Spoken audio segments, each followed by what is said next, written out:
Want to teach your puppy to come when being called? In my opinion, this is the most important cue that you can teach your dog, as it can save their life. Coming when called is super important because you can ask them to come when they're about to maybe run into a busy street, or maybe you just need them to come when they're playing at the dog run or the dog park. Regardless, this cue is sure to come in handy. For the best dog training and product advice, be sure to hit subscribe to my channel and hit the bell to be notified when I put out a new video every Wednesday. By the way, for those of you who don't know me, my name is Lisa. I've dog sat and trained for hundreds and hundreds of dogs and puppies, and I love sharing my advice with all of you. Today, I am going to go over how to teach come, also known as recall, in 3 simple, easy steps. I'm gonna break it down for you step by step so you can follow really easily. Step 1 is to teach your dog inside your house with no distractions. You wanna keep it really simple for your dog at first. Almost ridiculously easy, where you're working from about just a few inches away from your dog. See, in training, I like to say there are always the 3 Ds that you're battling: distance, duration, and distraction. The more you increase any of these, the harder the behavior is going to be. For example, teaching your dog to come just a few inches away is a lot different than asking your dog to come when they're playing at the dog run, having a lot of fun with a bunch of other dogs, or maybe just asking them to come when they're full on chasing a squirrel. Those are 2 very different cues, and we want to work up to the squirrel situation. We want to start with, like I said, no distractions inside your house. Let me demo. All right, so first I'm going to make this ridiculously easy by creating this little magical treat dispenser. So you can see my magical treat dispenser has 2 fingers, and behind it has the treat. So I just say this, yes, and I mark with the word yes since I don't have my clicker handy. Yes! So I'm making it ridiculously easy, and obviously little Alfie gets it, so I can slowly start to move away. Yes! Step 2 is to continue to practice inside your house, but start to increase the distraction.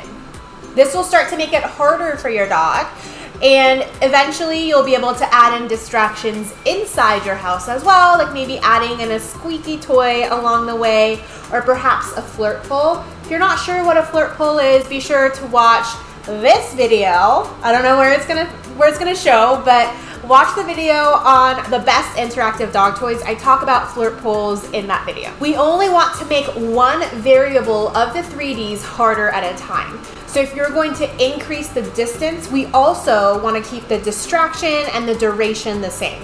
In other words, if we're increasing the distance inside, we're not adding in distractions yet. We want to work one at a time. I spoke about increasing the distance. So now I can actually put the treat further. Yes! The second the nose touches my finger, I say yes. Yes! And Alfie is getting it, so maybe I do start to add in some distractions at home, or maybe I just increase the distance even more.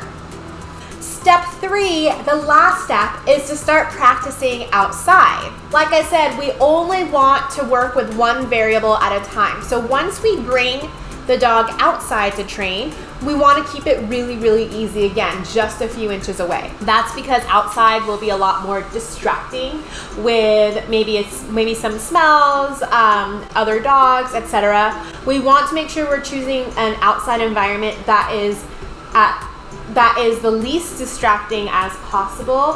However, we can't always 100% control our outside environment. Maybe outside means a familiar neighborhood to you versus a squirrel infested park.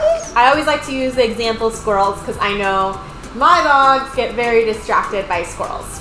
Once your dog really gets the cue, a bonus trick you can do is adding in wait or stay along with come.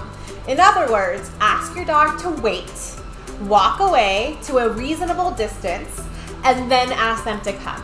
This is a great fun way to get your dog's brain just a little bit more stimulated, work your dog's mind just a little bit more, and it's a great way to get some awesome pictures, action shots of them running towards you. like this. Here's another example. And here's another example. All right, so that's it, everyone. I'm going to give you a little bit of homework though, because knowledge without implementation is kind of pointless. So I invite you to spend 5 to 10 minutes a day, depending on how busy you are, practicing recall. Like I said, we first want to practice at home, then we want to graduate to a longer distance inside, and then number 3 is to start practicing outside and then slowly increasing the distance there as well. For more on how to use this technique on other behaviors, be sure to download my Ultimate Good Dog Blueprint. It has the exact training tools that I use to train every single dog. It is free right now. You can download it in the link below. I promise it will not disappoint. If you like this video, please be sure to let me know by hitting that like button, hitting subscribe, and then sharing with all of your puppy and dog loving friends. Also, leave me a comment saying helpful if you found this video helpful, and let me know if there are any other dog tricks you want to learn. Maybe I'll make a video about it next time.